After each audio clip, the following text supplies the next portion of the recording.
to be here and have an opportunity to talk about FEMA direct housing.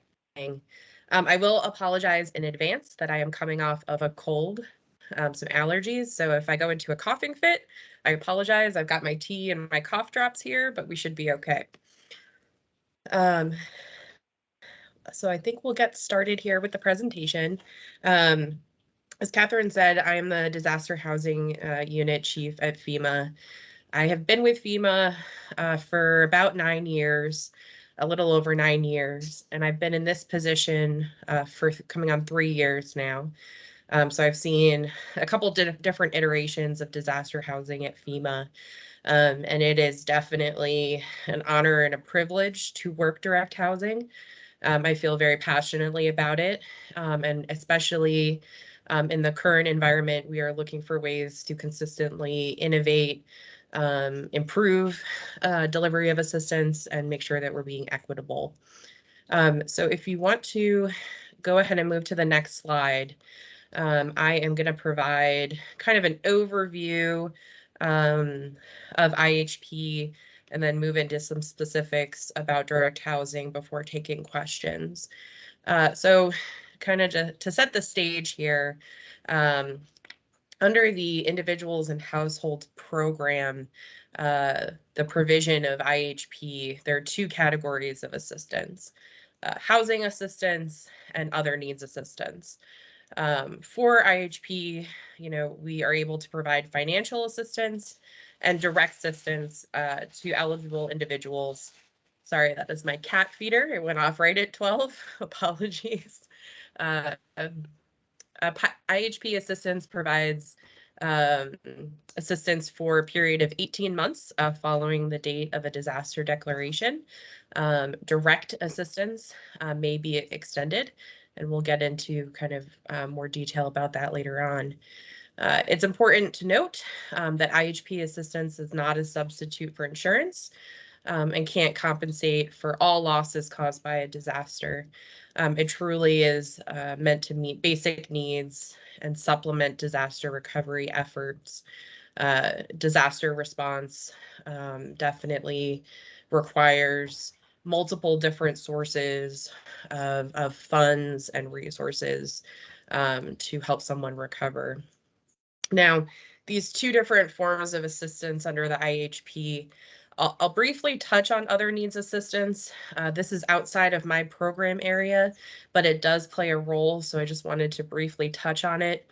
Under other needs assistance, or ONA, eligible applicants can receive financial assistance for disaster cause expenses or serious needs. There are 2 types of ONA, non-SBA dependent and SBA dependent. And for greater information on ONA and what is covered and how SBA plays a role in that, I would encourage everyone to look at the IAPPG, that's the Individual Assistance Program and Policy Guide. And you can find that just by searching on Google or going to FEMA.gov. Now, the housing assistance provision. There are 2 pieces to housing assistance. One is financial assistance and one is direct housing assistance. Financial assistance is just what it sounds like. It's dollars towards rental assistance or repair and replacement assistance. So under rental assistance, FEMA provides funds for a survivor, for an applicant, to rent some sort of housing on their own.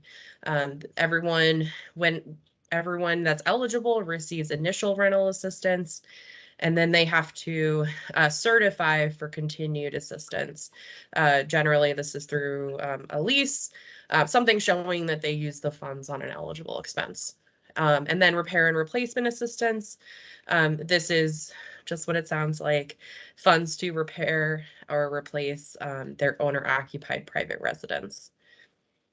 Now, it is important to note a survivor, an eligible applicant, can receive multiple types of housing assistance. They can receive initial rental assistance and then a temporary housing unit under direct assistance.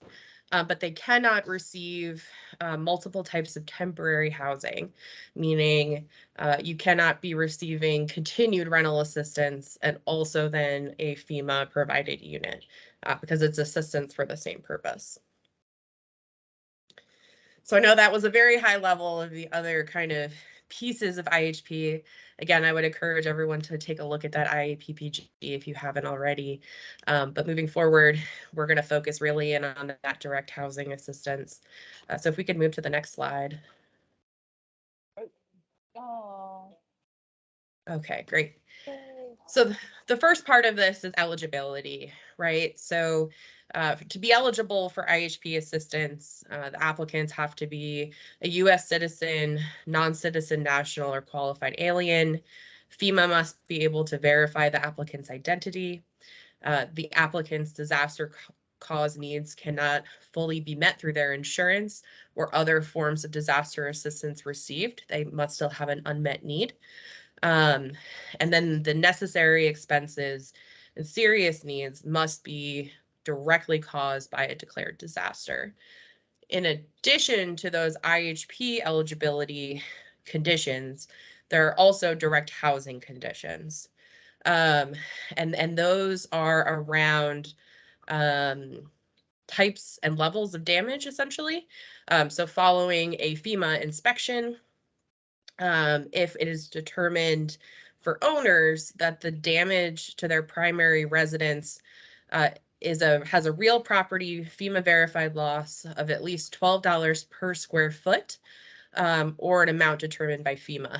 And so essentially, this is a newer form of eligibility that we put in place to be more equitable. We used to use, if you're familiar, a $17,000 FEMA verified loss eligibility criteria. But we wanted to make sure that a survivor with a smaller square footage in their home with damage was treated fairly compared to someone with a much larger home, right? Because $17,000 in a 400 square foot house is very different than $17,000 worth of damage in a 4,000 square foot home. So that is why we've moved to this model of $12 per square foot.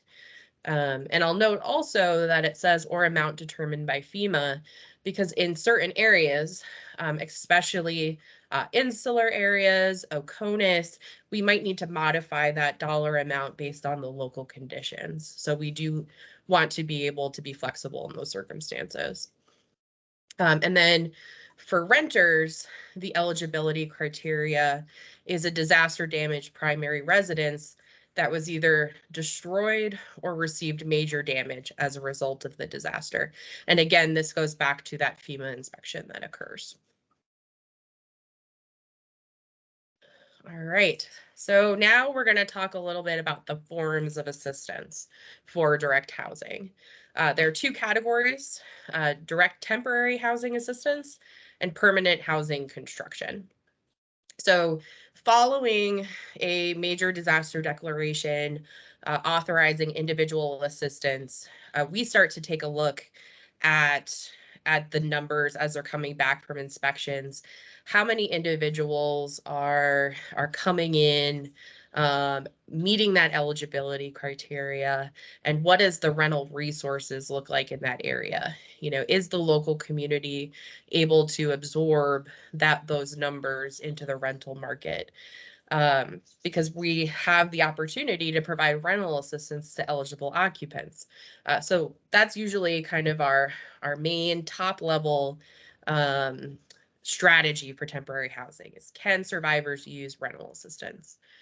You know, if we get to a point where we are not seeing that the rental market can sustain the number of eligible applicants, that's when FEMA would consider direct temporary housing assistance. And that is done both by looking at that data, but then also following a request from a state, territorial, or tribal government, a request and then an approval.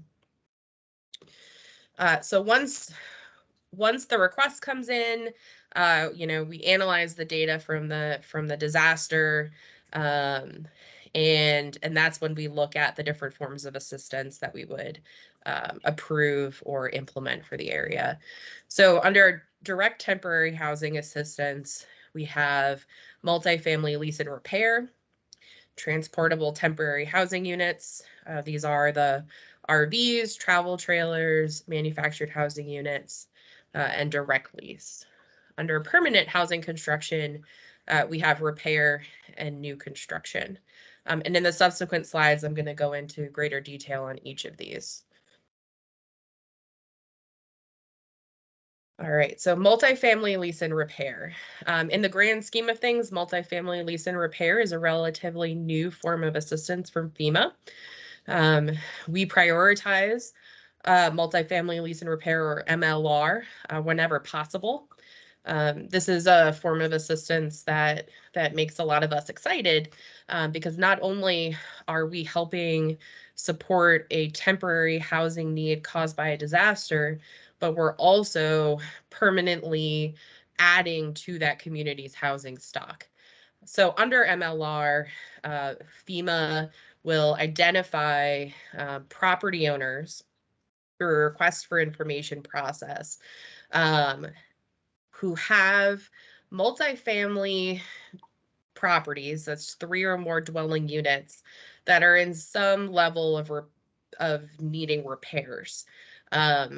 We really look for those properties that have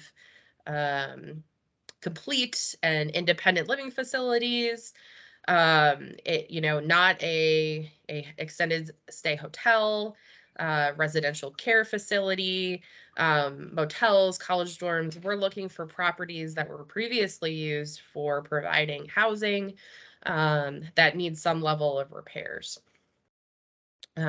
Once we find those properties, we do a feasibility assessment. How much repair is going to be needed? How long will it take to repair? What will the cost be? And then, of course, we do environmental and historic reviews to make sure that everything is up to codes and regulations. Once we find properties that fit the needs of survivors, we enter into agreements with those property owners, and we make the repairs, and we license in eligible occupants. MLR is a great form of assistance, because in a lot of cases, that individual, if they were a pre-disaster renter, or if they're planned post-disaster to be a renter, they may have an opportunity to take over that lease. So we are putting them into something that has a possibility of being sustainable over a long period of time. I will say that in practice, multifamily lease and repair hasn't been used very often, because it is challenging to find properties that meet our criteria and property owners that are interested in participating. Something that we are working on at FEMA is to be more robust in our messaging and socialization of MLR. That includes some pre-identification of properties, getting the word out earlier, starting that request for information process as soon as we know there might be direct housing or direct temporary housing in a community, as well as robust messaging campaigns. So working with our external affairs partners to do press releases. Some disasters have done billboards, anything that we can to get that word out, because it really does have the potential to be successful. I did see a question. Do we want to save those for the end or answer as they come in?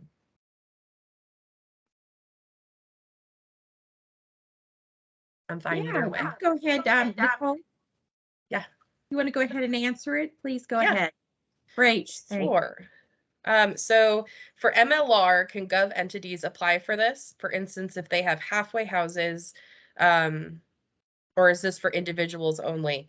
I would say that generally this is for individual property owners only.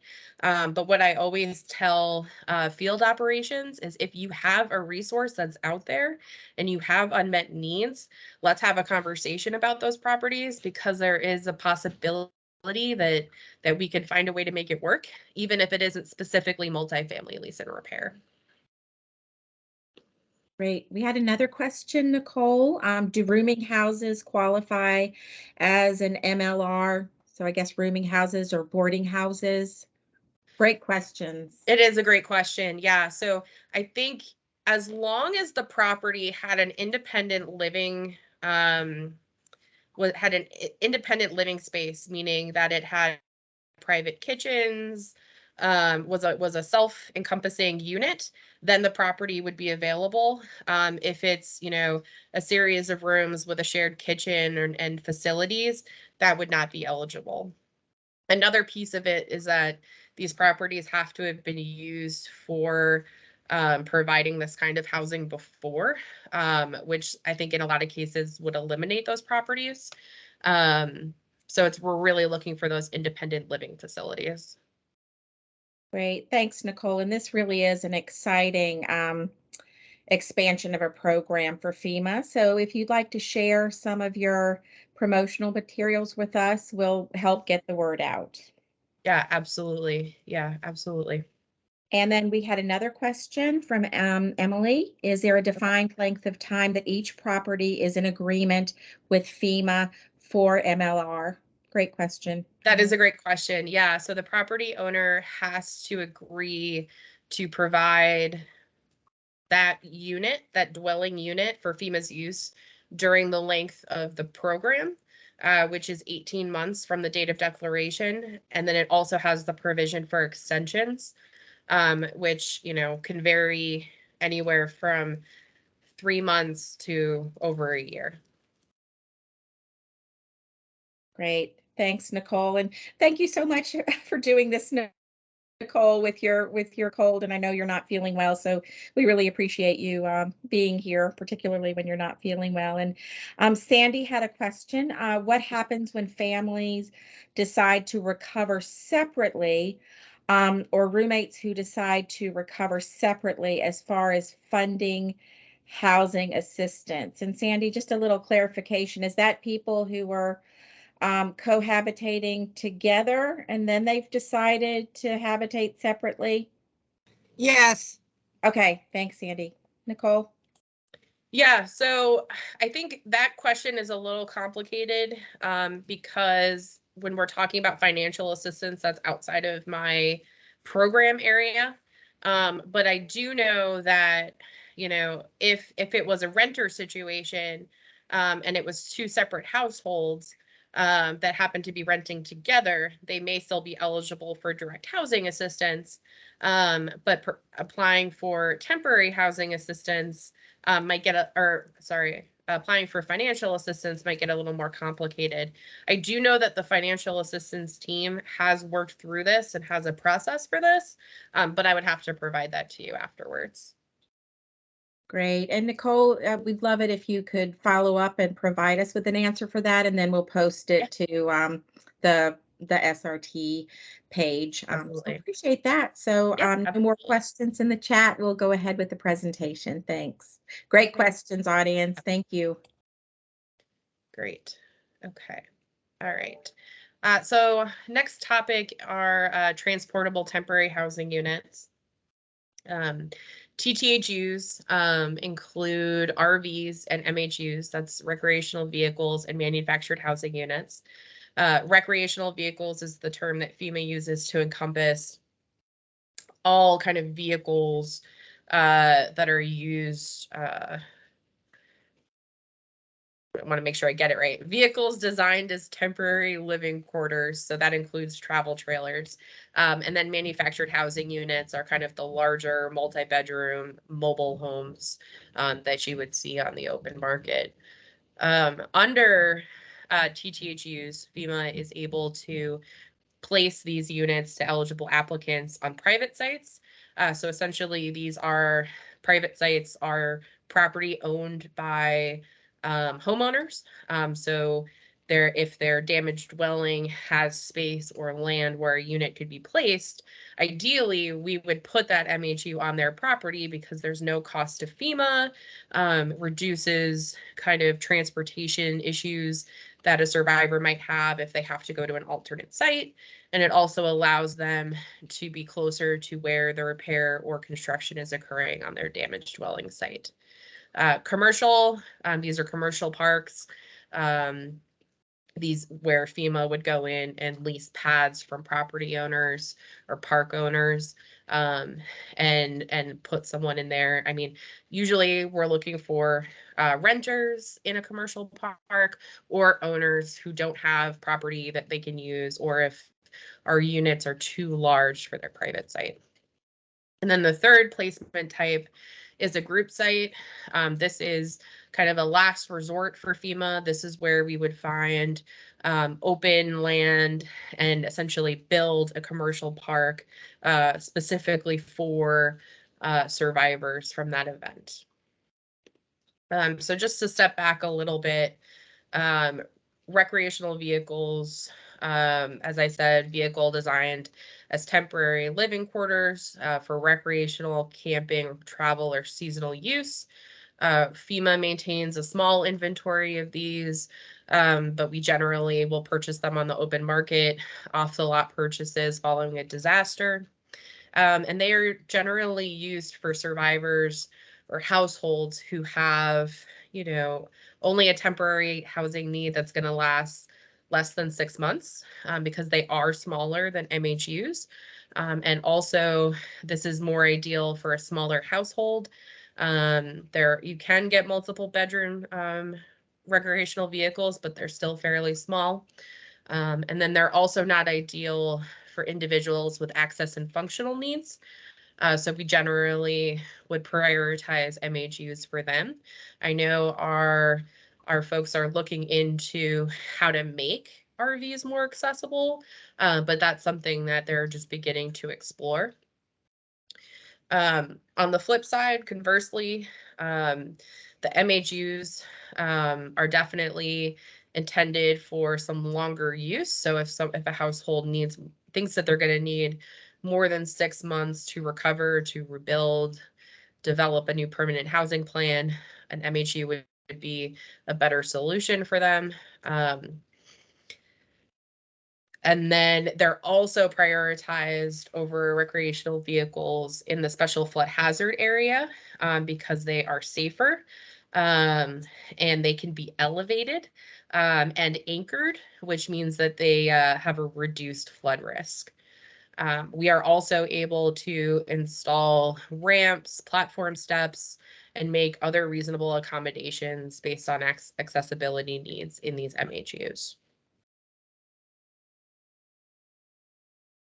Hey, I'm going to come off mute and ask a quick question, Nicole, just because I can't type in the chat and monitor, but Okay. just can't chew gum and walk at the same time. So just given sort of the lack of affordable housing crisis that the nation faces now, is FEMA looking at any kind of additional solutions to the temporary housing unit offering? I know it takes a little bit of time to get the surveys done and the hookups done, and just wondering if there's a team at FEMA looking at alternatives to this particular offering. Thank you. Yeah, so for alternatives to transportable temporary housing units, I think the closest thing we have to an additional type of unit are new next gen units. FEMA worked to build out plans for a special type of manufactured housing unit that is kind of beyond an industry standard, so we'll have a ready fleet of them. And these units are uniform. They meet every single unit is either meets access and functional need requirements or can be easily modified. And that is a new type of unit that is being rolled out. But as far as other forms of temporary housing, that is not something that we are looking at. But on later slides, I'm going to talk a little bit more about sales and donations, which is not new to FEMA, but we are looking at ways to make that more widespread. And I think that gets to the point of we know that there are temporary housing or really just housing shortages in the country. And so when we go into a disaster area, they might have already been suffering from a housing shortage. So sales and donations can be an especially helpful form of assistance, which is really a disposal process for FEMA, because then we're adding in housing stock to the local area. So we can talk about that a little more in some further Great, slides. thank you. We Yep. did have another question, another good question from Sandy. Is FEMA putting the MH units on personal property? If they're doing that, do they have to have the septic or electrical hooked up on property already? And this is a thing that happens commonly in more rural areas. Yeah, so they must be able, so yes, manufactured housing units can be placed on private sites. And they do need to have electric, some form of septic system. It might be local sewer. It just depends on the different site. I can tell you that, as far as electric goes, there needs to be an independent box installed. It can't be kind of attached to the house itself. But there, so it does need to be able to sustain utilities. And if we're not able to sustain utilities and that site is infeasible, that's when we would start to look at different options like direct lease, MLR, commercial sites. Great, thank you. And follow on to that questions. In most situations, the city, county, or parish require an occupancy permit. Um, and that's needed to obtain water, sewer, and electric. That's a requirement to provide those permits. Is this managed by the property owner with assistance from FEMA? Does FEMA support that process? Yes, they do, as well as the contractors. And FEMA also will work with the SLTTs on potential waivers to permitting. We often will go into communities that have kind of a ban on travel trailers and MHUs, and we are able to negotiate a temporary waiver to the ban. And then also just sometimes we'll have a specific utility coordinator who can help try to streamline the process and make sure that we don't have any bottlenecks when it comes to permitting. Fantastic. Thanks, Nicole. With that, we'll move on to the next slide. All right, great. So I think our next slide is direct lease. So this is another newer form of temporary housing that FEMA has. And this is where we will enter into lease agreements with ready for occupancy residential properties. So unlike MLR, under direct lease, we are not making repairs to the property. We might need to make some accessibility modifications, but this is not a repair program. So much like MLR, we'll do a request for information. But in this case, we really look for property management companies because if we were to do it with every property owner, it would become quite a large undertaking. And the types of properties that we're looking for under direct lease are vacation homes, corporate lodging, second homes, properties where a survivor might have trouble renting that unit for temporary housing, or if for some reason they wouldn't be able to use their rental assistance for that property. This is a good solution for those larger households and individuals with access and functional needs as well. I would say this is one that's kind of in the same boat as MLR, getting the word out about direct lease and really working with those property management companies to understand that this is available. And then I think the only thing else that I'll add for direct lease and will add, I guess, for MLR as well, is that it's really important that FEMA communicates well with the property owner project management company that, after the program ends, if an occupant fails to leave the unit, the property owner is responsible for any evictions that need to occur, not FEMA, as we would under our TTHU program. So there is more information in the IAPPG on this as well. And whenever we would go to enter into any kind of an agreement, we would make sure that the roles and responsibilities were very clearly outlined. I think we have some more questions. We do. Would FEMA work with VRBO or Airbnb who would take care of interacting with individual owners? Yeah, so in the past, when we've had discussions with Airbnb and I believe VRBO, it was determined that the most effective way to do that was to keep FEMA out of the middle of it and find for ways for survivors to use rental assistance in those situations. But, I think in any disaster, if a conversations need to happen and if solutions need to be discussed, we are open to having those and trying to come up with solutions. Just previously, that kind of goes back to our desire that, first step for temporary housing should be utilization of rental assistance.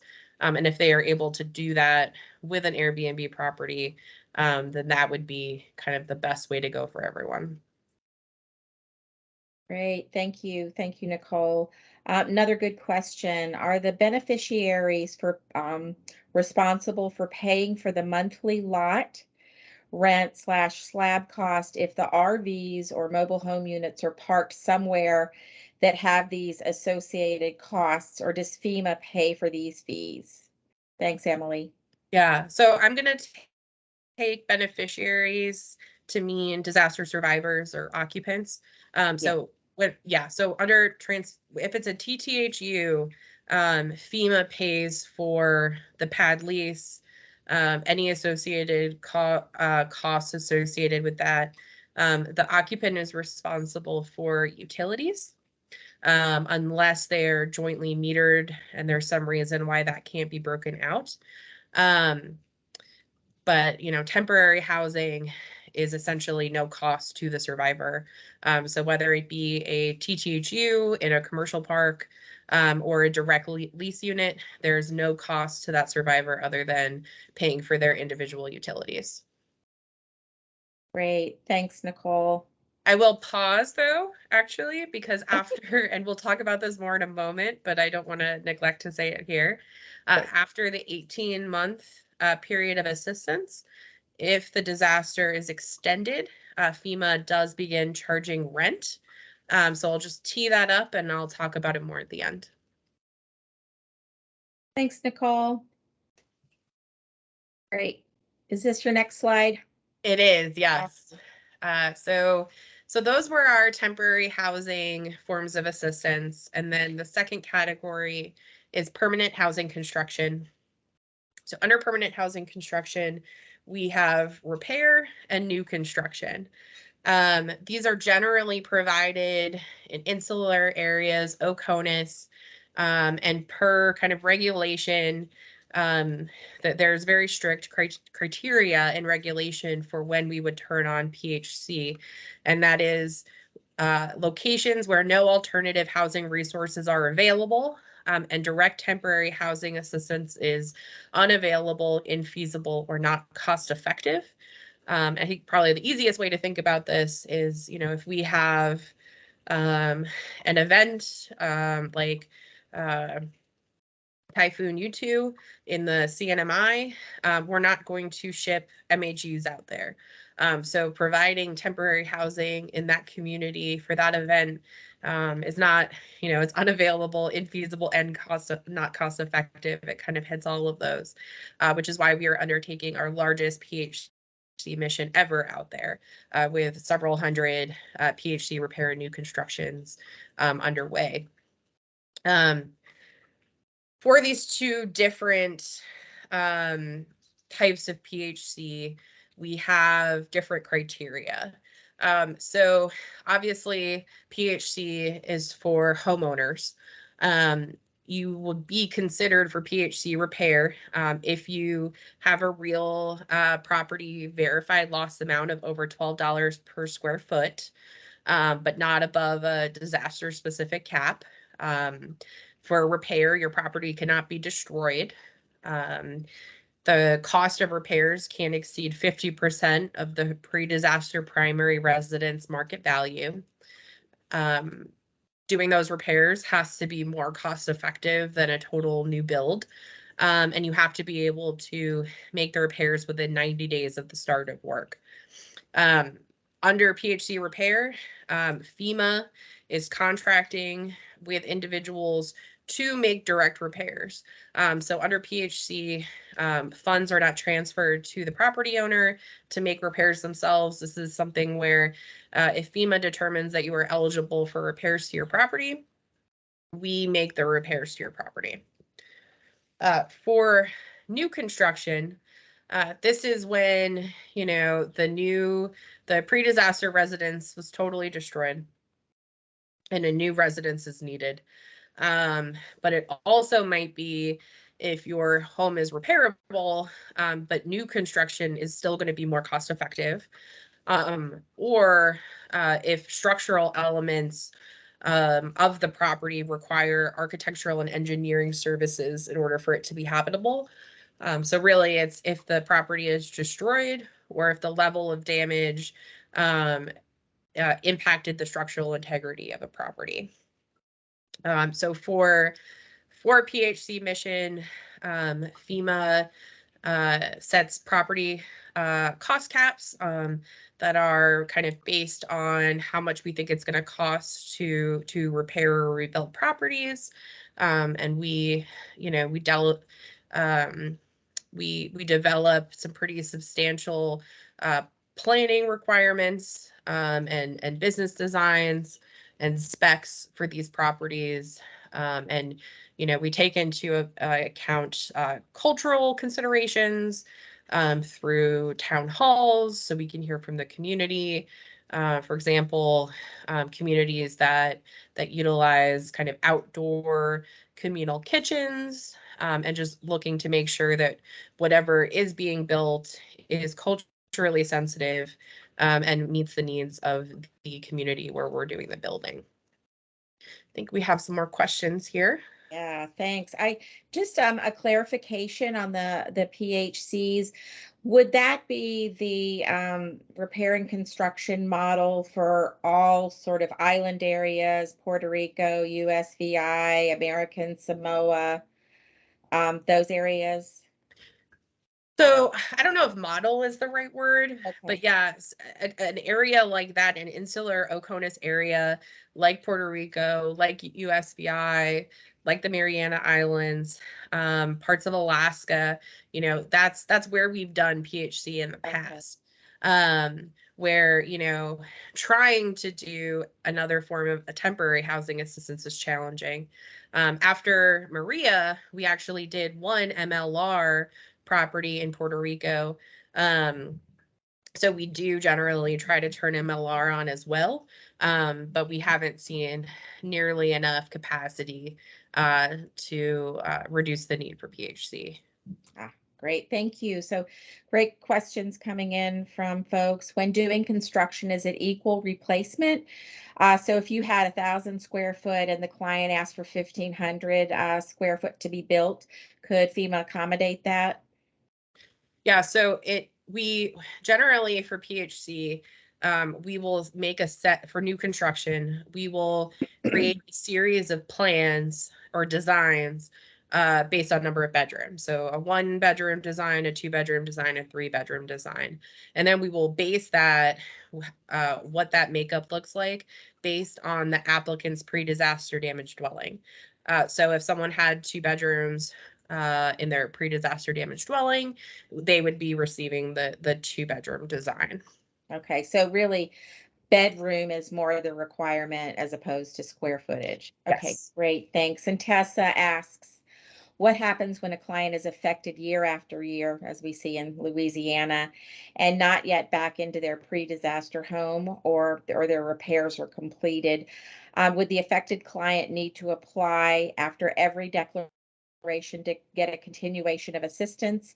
For instance, if there was an 18-month term on the first declaration? That's a great question, Tessa. Yeah, and I do. So I'll try to answer this question in the context of direct housing, because I think the answer will differ based on who you're asking and what type of assistance. But specifically for direct housing, if we had, and this happened to a number of individuals in Louisiana, like you mentioned, if someone is receiving direct temporary housing assistance for Hurricane Laura, and then further damage occurred to that property under Hurricane Ida, they're still receiving direct temporary housing assistance, but they might be eligible for some other form of assistance. We certainly wouldn't make anyone vacate a unit so that it would be under a different disaster.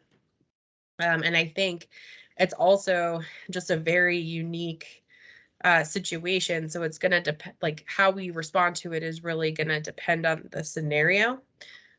I know for these disasters in Louisiana, when they were coming up for an extension, in part because we wanted to accommodate for things like that, we married up the periods of assistance with one another so that the extension for both disasters would be the same period of time, meaning that if someone needed longer to recover because they were impacted by that second storm, they would have more time because we've married up those two end of period of assistance dates.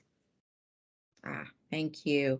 And then finally, Andrea asked, does FEMA pre-qualify and pre-plan for areas with frequent disaster and low housing rental availability? Great Yes. question. Yeah, it's a great question. And specific to what my team does, we are very much focused on the operational implementation of disaster housing. So we're focused on an event has happened, what is the need? Let's do an assessment and then let's implement and close out. Part of my team works on state administered direct housing, which is a whole other can of worms and maybe a conversation for another day. We currently don't have the authority or we don't have regulations in place, so we can't implement direct or state administered. But as a requirement for that, STTs have to have a pre-approved housing strategy and administrative plan. And in those documents, they have to be thinking about those most vulnerable communities, areas of concern, and what strategies will be for those locations.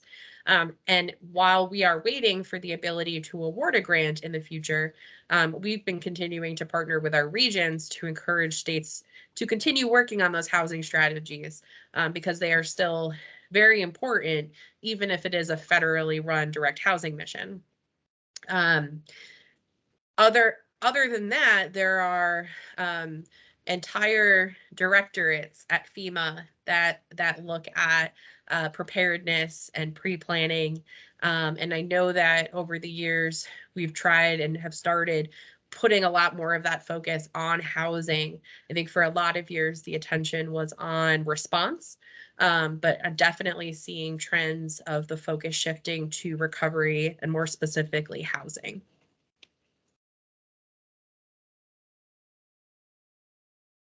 Thanks, Nicole. Yes. We'll move on as we've got about 15 minutes left. So we'll go to the next slide. Okay, and I don't know if this happened to everyone, but I think I lost the presentation. Yeah. Lost the slides. Yeah, I don't know if you're sharing anymore, Catherine. Stand by. Yeah, Yep. we'll get it. Yeah. And so while you're working on that, I can talk a little bit about what this next slide is going to be. I think there's one before this. Can you so you can see my we slide? can see Great. it. Yeah. Thank you, and we'll go back.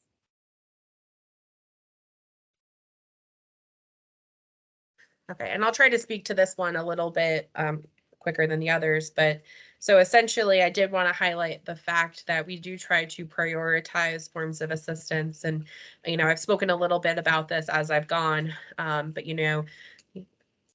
looking at MLR as the first form of assistance, because that really can help improve the long-term housing stock, and then private and commercial sites. Expanded commercial sites, which we didn't really speak to, but essentially that would be where we found a commercial park that was available, and there was space to add in some additional pads, direct lease, group sites, and then PHC repair, new construction. I did just want to highlight, and I'm sorry, you can hear I'm starting to lose my voice again. The initial kind of approval for direct temporary housing assistance includes MLR, TTHEs on private and commercial sites.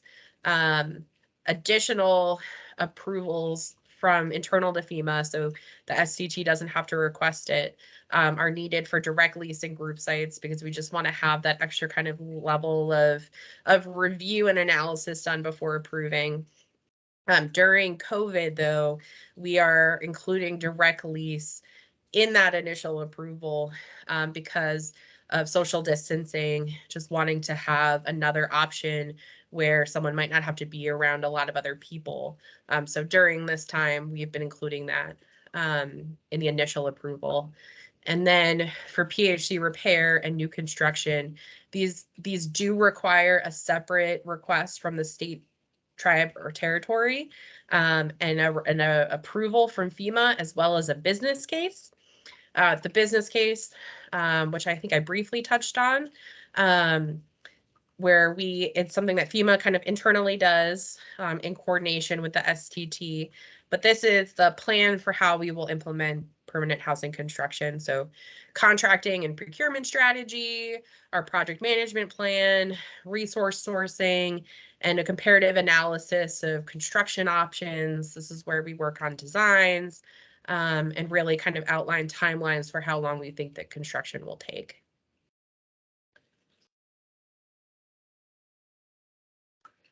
Occupant life cycle, I just wanted to touch on a little bit what happens once someone is, how we determine once we know that someone meets that eligibility criteria, and what happens once they're in a unit.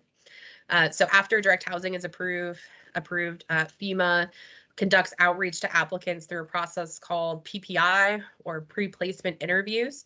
And these are call outs done by FEMA, where we ask a series of questions to determine if someone has a continued temporary housing need, how long they can stay where they currently are, what their permanent housing plan is, what kind of needs does that specific individual have, to help us get an understanding of what our temporary housing population is going to be. During these PPI calls, staff will provide resources to applicants. Usually this information comes to them through the FEMA VALs, the voluntary agency liaisons, and in some cases, those resources can remove the need for temporary housing altogether, because we're able to provide that thing that family needed right there. It could be debris removal, it could be financial assistance for security deposits, voluntary agencies helping with transportation. So that is a very important touch point with our VAL partners to make sure that if there are resources available, that we're able to provide that to direct housing eligible applicants. 1 second. Sorry, I didn't want to just cough. I see this question that just came in, so before I move on. Yeah, we had, looks like we've got one from Sandy. Does client get a FEMA housing assistance caseworker who stays with them throughout the process?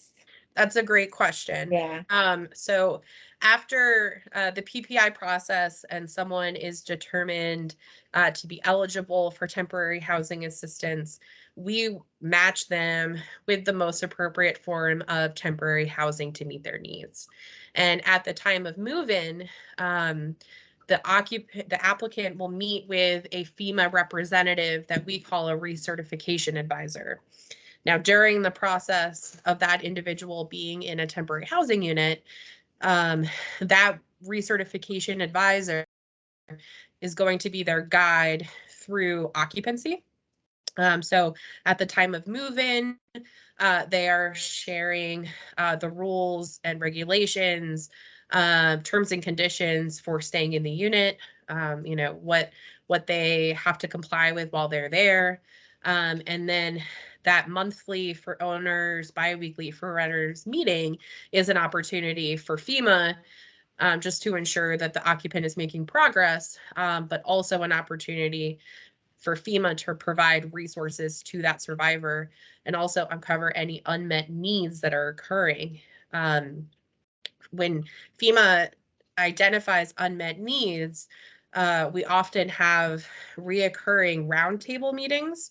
And at those meetings are the housing specialists, the recertification advisors, disaster case management, case managers, and the VALs if they are available, and kind of STTs. And during those meetings, unmet needs are discussed and sometimes even individual cases, so that we're able to share what the issues are and what the resource gaps are for the individual occupants against what's available in the community. So that's a great touch point, especially as you get later on in the disaster when resources aren't so readily available. But so yes, to answer your question, Sandy, that recertification advisor is going to be there to help navigate through the FEMA side and provide resources. So this also, though, I think it's important to note that this isn't a traditional case manager. So we also, whenever there is disaster case management for that disaster, we try really hard to integrate that direct housing DCM relationship, so that those recertification visits, it's a recertification specialist and a DCM case manager visiting together and having kind of a holistic kind of joint recertification visit to make sure that all needs and all bases are covered.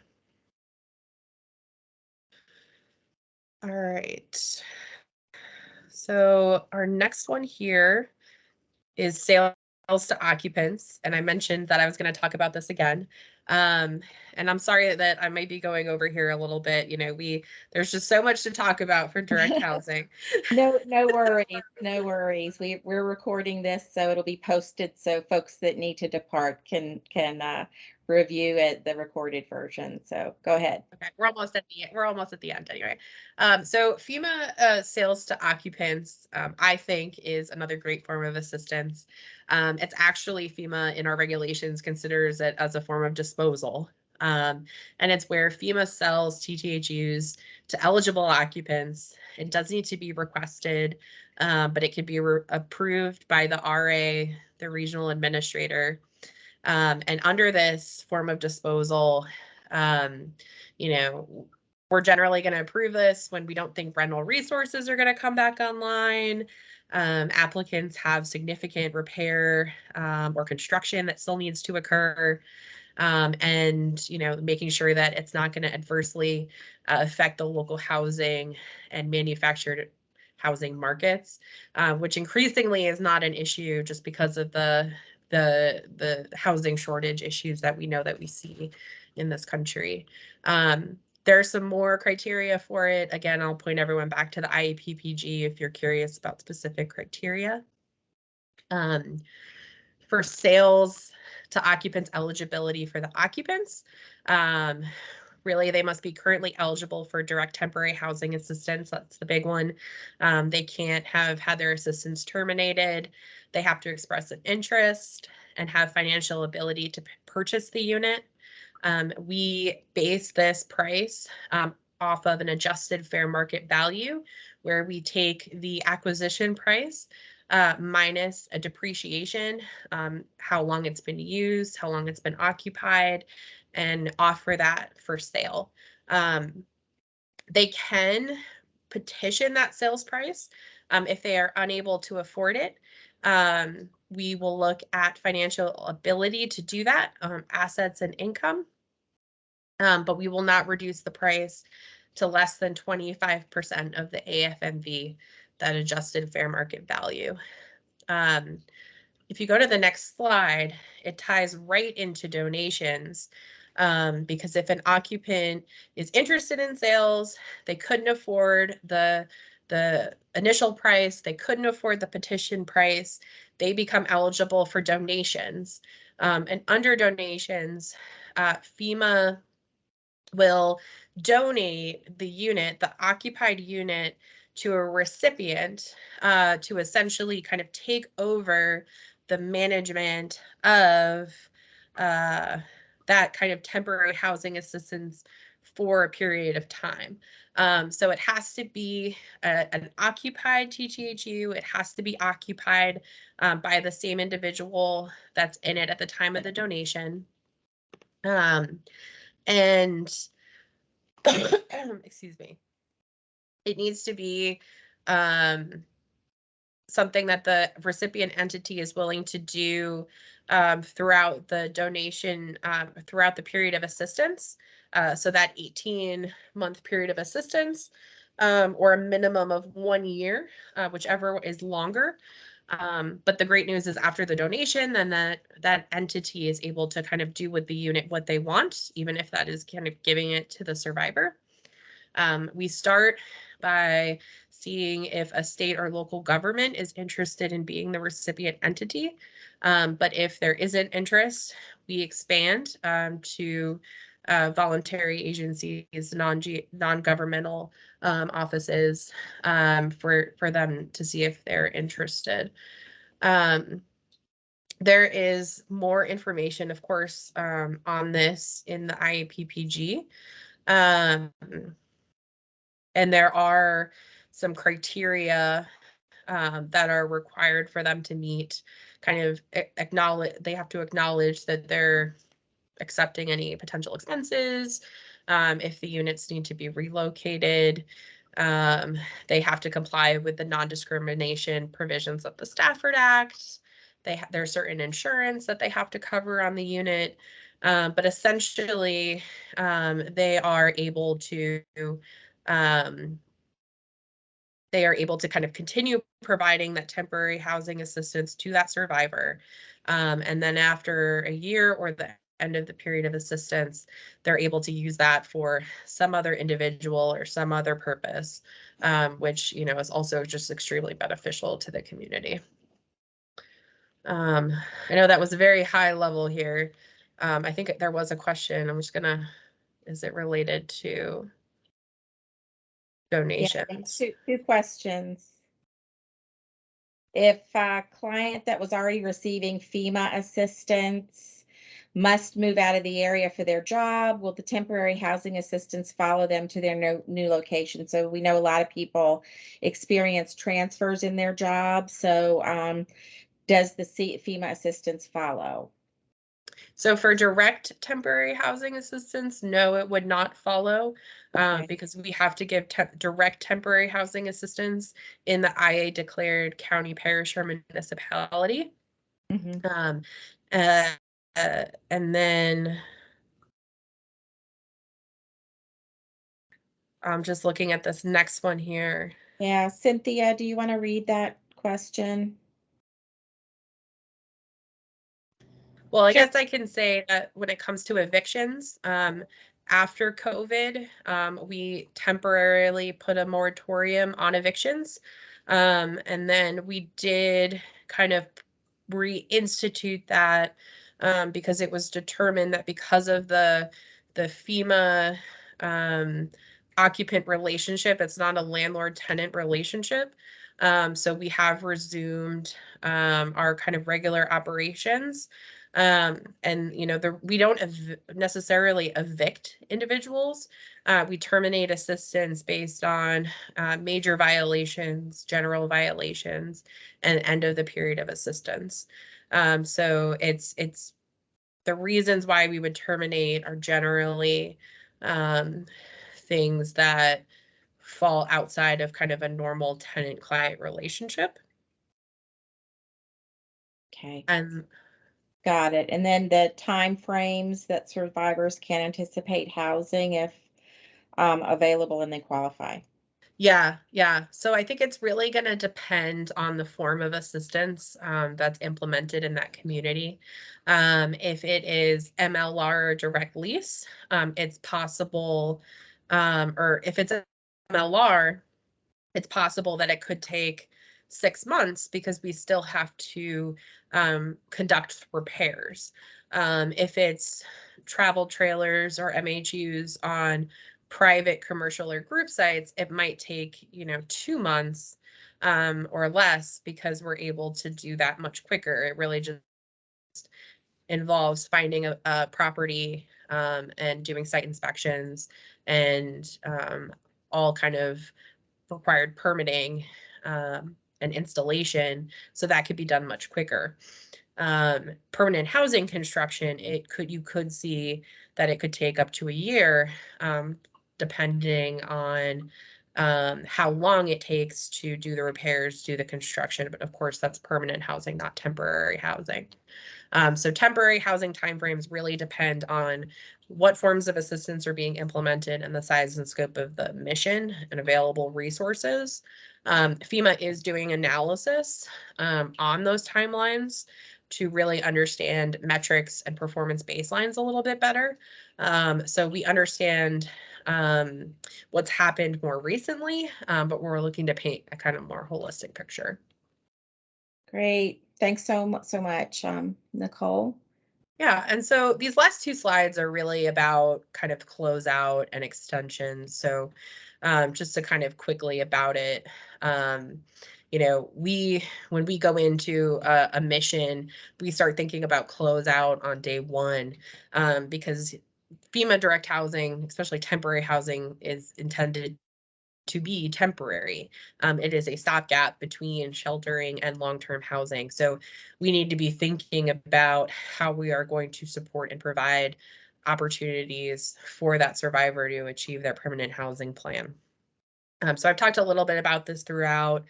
We work very closely with the SLTTs on timelines, milestones, for occupants to transition into permanent housing, making sure that our federal programs have touch points to the government, their SLTT programs,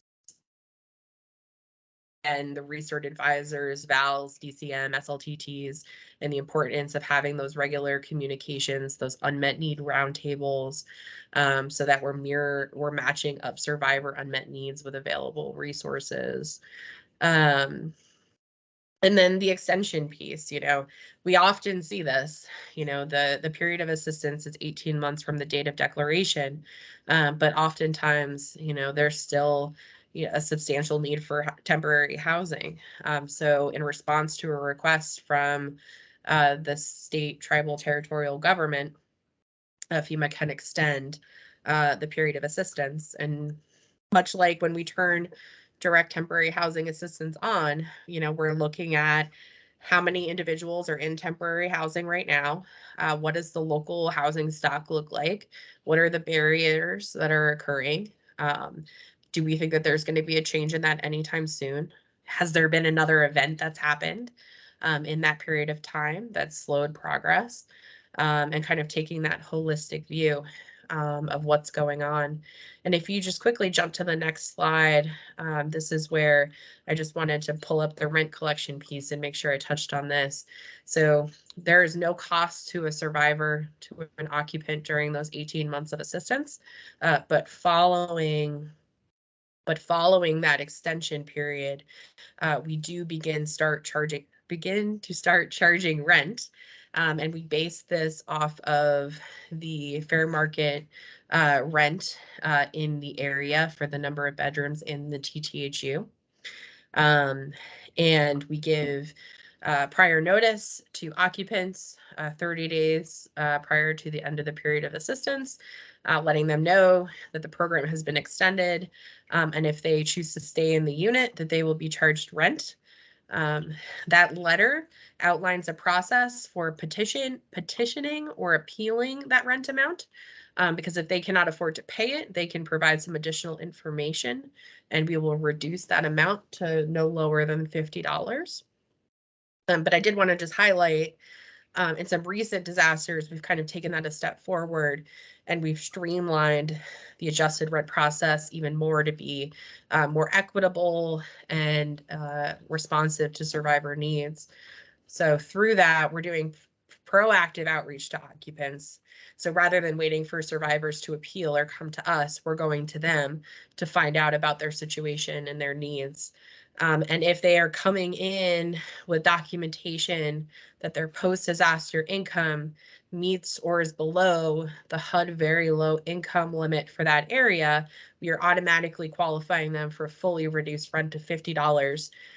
So they don't have to appeal or submit pre and post disaster housing costs, income, none of that, other than that post disaster income, and they're good. They've got the $50. And then even with occupants who have incomes above the HUD very low income, we're also streamlining that for them because they only have to provide post-disaster income and housing costs that we're no longer requiring pre-disaster housing and income costs. So they may also be able to have their rent adjusted. So we're doing what we can to make that process a little bit easier for folks. So take a deep breath. I think that's the end of the PowerPoint. Apologies again for going a little bit over. If there are any more questions, I'm happy to take them. Yeah, any final questions? Okay. Great. Thank you so much, Nicole, particularly for being here when you're not feeling well. We appreciate that. It's just this cough I can't get rid of, so I'm doing okay. Seasonal allergies, COVID. So hope you feel better. And everyone, next month's housing webinar presentation will be from our colleagues at HUD. It will be an hour and a half long because we've got 4 different presenters coming on from HUD. But again, all of these will be recorded. That session will be June 16th from 12 to 1:30. And Nicole, I'll follow up with you for some documents and some coordination on promotion of your program. So thanks everybody for the great questions and the participation, and we hope you feel better, Nicole. Take care, everyone. We'll see you next time. Thanks. Appreciate it.